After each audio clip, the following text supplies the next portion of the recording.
Najivunia kuwa mama wa Afrika, tuitupe shuka mkakomesha kucha. Najivunia kuwa mama wa Afrika, tuitupe shuka mkakomesha kucha. Okay, watazamaji wa Asof TV, leo tunapatikana Mulongwe. Mulongwe ni mtaa wa 30 Juin ambapo kunapatikana garage ima kiwanda cha kuweza kutengeneza bajaji. Na wakaribisheni kufuata makala haya, ikiwa kwamba leo tunapata fursa ya kutembelea sehemu ambapo kunapatikana fundi akina mama, fundi mwanamke mwenye kutengeneza bajaji hapa jijini Uvira. Tutapata nafasi ya kuweza kuzungumza naye, tujue ni kitu gani ambacho anafanya, tujue namna gani pia anaendesha kazi yake. Hapa ni Mulongwe, Avenue du 30 Juin. Kwa hiyo tunawakaribisheni kuwa pamoja nasi kwa muda wote. Wanawake tusonge mbele, na Asafu twende mbele, tusonge mbele. Tumefika sehemu ambapo kunakuwa kiwanda cha kutengeneza bajaji, ikiwa kwamba tunapata nafasi ya kukutana na mama moja ambaye yeye ni fundi wa kutengeneza bajaji. Mama jambo. Jambo sana. Sijui unaitwa nani? Naitwa Fatuma Nambula Lisi. Naam, utuambie uko hapa sababu tunaona kwamba labda hii inaweza kuwa ni kazi ya wanaume, lakini wewe uko hapa je? Mimi niko hapa, hii kazi nilipenda kwa tangia ningali muloko, nilikuwa sema sasa nitasoma nitafuta hii kazi. Na nikabidi kusoma, nikafanya mechanique générale kwa Institut d'Uvira. Pale nikapata diplome. Ndio nikaona mwenye endelea kufanya kazi ya mikono, juu mimi naipenda sana hii kazi ya machuma. Naam, labda inaweza kuwa mshangao kwa wengine, maana kuna kazi nyingine ambazo huwa wanawake hawatumiki. Kitu gani kabisa kimekusukuma kwanza unasema tangu utotoni ukaanza kufikiria tu kupenda kazi za kiufundi?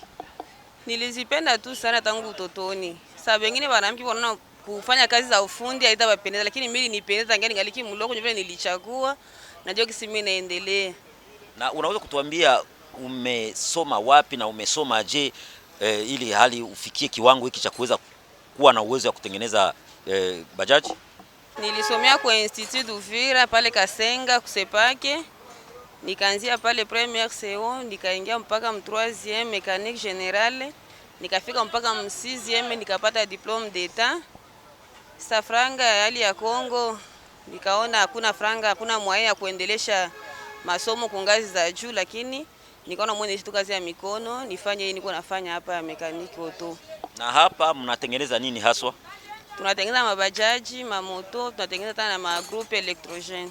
Utuambie mnatengenezaje? Labda mnagusa tu sehemu za tairi, mapne, mnagusa nini haswa? Unaweza kutufasiria ili kwamba pia wale ambao wanakutazama wakati huu wajue ni kitu gani ambacho mnatengeneza hapa? Hapa tunatengeneza kila pane yote inayopatikana, tuko capable kuitengeneza. Hata kama motori inakatala kutumika, tunaifungula, tunairevize, tena tunaifunga na inafuata na kazi sawa sawa kama kawaida. Tunatengeneza mapine, tunafanya graissage, tunafanya vyote na vidage vitu tunafanya hapa. Ile unasema mnafanya revision, labda kuna wengine hawaelewi revision ni nini. Ni kwamba revision ni kitu gani ili kwamba watazamaji wetu wakuelewe zaidi? Revision maana yake kama vile motori inakatala kutumika, inakuwa natoa moshi swate, wala nakatala kufonksione pale, na tubidi tuifungule ndio kufanya revision. Tunaifungula kisha tunaangalia vinaharibika motori, tunavitoa, tunatia vingine, ndio banataka revision motori. Na hiyo unasema mnatengeneza pia pine, utufasirie kabisa ili watazamaji waelewe vizuri kile ambacho mnafanya hapo. Pine hiyo kama ilitoboka, tunabadilisha ingine, tunatia ingine, tunashanjia ile ya kutoboka. Na kama tunafanya graissage, maana mule mpine kufasi kuna kwa matia magresi na kwa banatia magresi jo inakuwa sa mafuta. Jo tunabanatia mule juu ya kuregeza, sasa pine iko natembea barabara ipate kuregea ende inatembea mzuri. Sasa kama ina mafuta amuna mule ile graissage ya amuna, ile graisse kama haiko amu, ndio tunaifungula, tunatia nyingine graisse ya mpya, kisha tunaifunga, sasa inaenda barabara. Je, ina maana kwamba hii kazi labda ya kutengeneza bajaji mmejifunza pia shuleni au baada ya kumaliza shule ukapata diploma ndio umekuja ukaanza kujifunza? Sasa tuko shuleni, wako wanatupatia masemeni, tunaanza kufanya mastage. Ndio kwa tulianzia kujifunzia pale, tunaanza tunafanya stage, tunarudia kwa masomo, tunasoma. Sasa tulimaliza masomo, njoo nikakiona umone endeleshe sasa hii kazi ya mikono yenyewe nilijichagulia mie peki. Na stage zenyewe ulifanyia kwenye garage gani hapa au labda kwa nchi zingine? Nilifanyia stage hapa Uvira kwanza, nikaenda nifanyia stage Burundi. Pale masomo litutuma Burundi, tukaenda Bukavu kuite FM, tukafanya pale stage, tukarudia.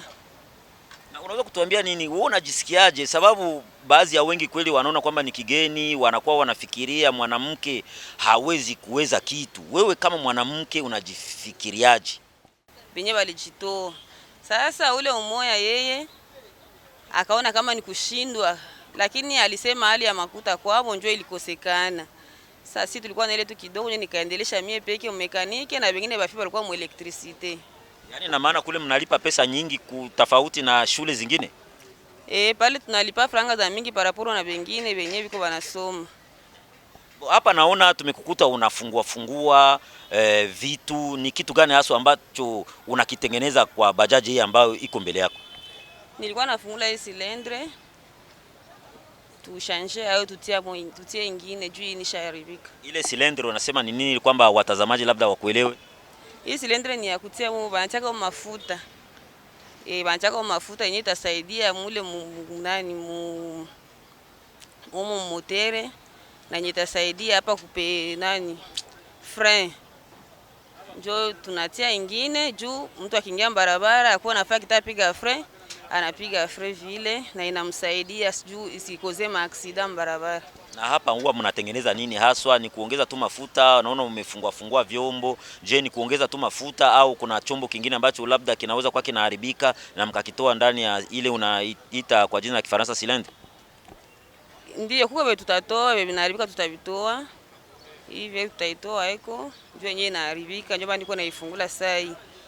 Lakini iko tu kazi yenyewe iko tu hapa hiyo, hata mamotere tunafungula, kama bajaji inakufa motere tunaifungula, tunaitengeneza vile na inaingia barabara. Na acha tuseme kwamba mnapata vipuri le pièces de rechange, mnazipataka wapi? Zinatokea wapi wakati ambapo tunakuwa kwa wakati mipaka inafungwa, gari hazitembei kawaida kutokana pia na ugonjwa wa virusi vya corona? Mnapata pièces wapi? Pièces viko na gisi viko vinaonekana juu kuko wenyewe vilikuwa viko madepo hapa, ndio vinatumikishiwa kwanza.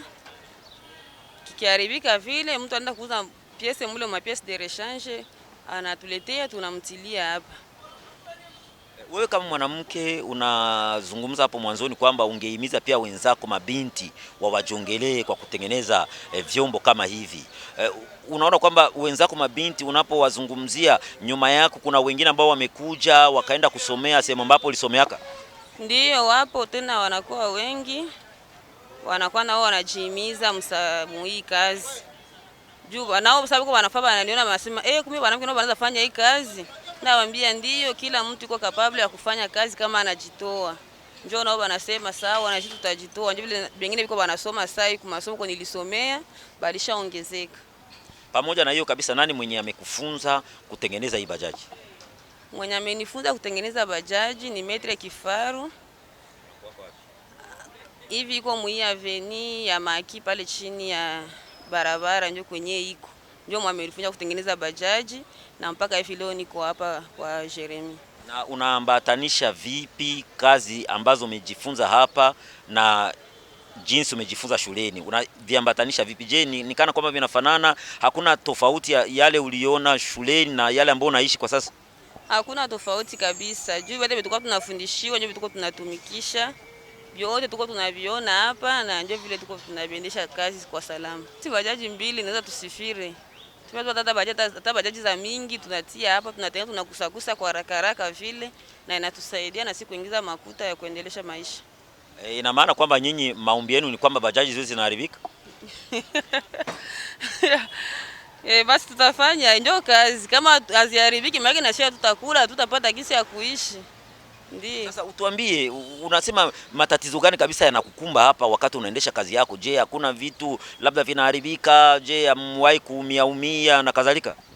Kuumia hiyo haiwezi kosekana juu ni kazi ya chuma kwanza. Unaumia lakini unaendelesha tu kazi. Juu hauwezi acha na ulichagua wewe peke. Ndio maana hata nikiumia nitatiwa dawa na mimi naendesha tu kazi kama kawaida na mpaka sikidonda kitapona. Na hali ya mtisha pesa unaonaje? Je, mnafanikisha kabisa kusukuma maisha kutokana na pesa ambazo mnapata hapa? Pesa hakuna kabisa, nile kidogo kidogo tu, tunasema chidogo ya kutusaidia, lakini pesa ya kusema kuendelesha maisha mbele, hali ya hapa kabisa ingaliki chini sana. Yaani na maana mnaweza kuwa mnatumika na ukajikuta unakosa angalau chakula labda na mavazi nyumbani? Chakula hiyo haiwezi kosekana, juu unakutana tuko na malegime hapa ziko bei chini, zitatusaidia. Lakini hali ya kusema wase kupata pesa ya kuuza mavazi zaidi haiko inapatikana, juu milie ingaliki mbovu, na hii hali ya corona ambayo imetokea inatushusha chini sana kabisa. Sasa kitu gani ambacho ungeomba labda pia serikali ipate kuwasindikiza iwasaidie? Kitu ambacho ninaomba serikali ni kututengenezea vitu ambavyo vinaharibika kama vile barabara, watutengenezee, watuongezee, basi bafungue tu manjia vitu kwa vinaingia na sisi kwa tuangalia kisi ya kufaa kuendelesha hii kazi hapa. Juu kazi inahitajika kununua vitu vingine kuviongeza. Sasa hakuna kututavitoa, kati hakuna njia, hakuna chochote. Ndio maana tunaomba serikali tusaidie sana kabisa, iturahisishie kutufungulia njia na kutusaidia. Asante sana watazamaji wa Asof TV, kama jinsi tumekuzungumzia kwamba leo tumetembelea kiwanda hiki cha kutengeneza bajaji. Pia tunakutana hapa wanafanya kazi nyingi kama za kutengeneza generator na kadhalika. Tunakuwa na huyu wengine wanamuita kwamba naye ni fundi stadi Mametre. Jambo, na unaitwa nani? Jambo sana, naitwa KBA Kabila Moize. Mimi ni metre, nafanya kazi ya utengenezaji wa vyombo hapa. Nyinyi naona mnatumika na akina mama, sijue mnatumika namna gani? Hakuna hali ya unyanyasaji ambayo inatokea katikati yenu, na wakati mwingine jamii yetu iko natafuta kumdharau mwanamke? Hapana, hapa hatuwezi ruhusu hali ya unyanyasaji, sababu sisi kutumika na akina mama tunajaribu kuamsha wengine wa mama kama kazi zote wanaweza zifanya kwa kuendelesha miradi ya maisha. Yaani ile hali ya unyanyasaji hakuna kabisa. Tunapatia mama haki yake kama vile nastahili. Yaani kazi mnaziendesha sambamba bila matatizo yoyote, na hakuna kitu kingine ambacho kinakuja kuwazuru, mfano watu wakuja kuwavamia nyinyi kusema kwa nini mnatumikisha wanawake na kadhalika? Hakuna kabisa. Unajua watu wameelewa hii hatua ya parite 50 kwa 50, ni kusema wanaona kama hata wamama wanaweza fanya hizo kazi ni kawaida tu, na wengi wanatuunga mkono, wanasema tuendeleshe hii miradi ya kuingiza wamama ndani ya makazi kabisa. Ukweli ni kwamba hapa mna akina mama mmoja tu. Je, mnafikiria nini kuajiri wengine? Sababu ya kukubali huyu akina mama hapa ni kusema tunajitahidi tuamshe wengine na kuwajulisha kama hizi kazi pia wanaweza zifanya juu ya kuandaa kesho. Yaani tunaweza hitaji tena wengine waongezeke zaidi na zaidi, itasaidia vile vile waache kuhangaika huko na huko. Na kwa wakati huu serikali nao ungetaka iwasaidie nini katika hali ya kusukuma akina mama mbele? Tungetaka serikali tusaidie kabisa kuzunguka kutafuta wale wanahangaika ndani ya mitaa na kuwasogeza huko karibu yetu, tuwafunze nao ili mahangaishi ishe kabisa.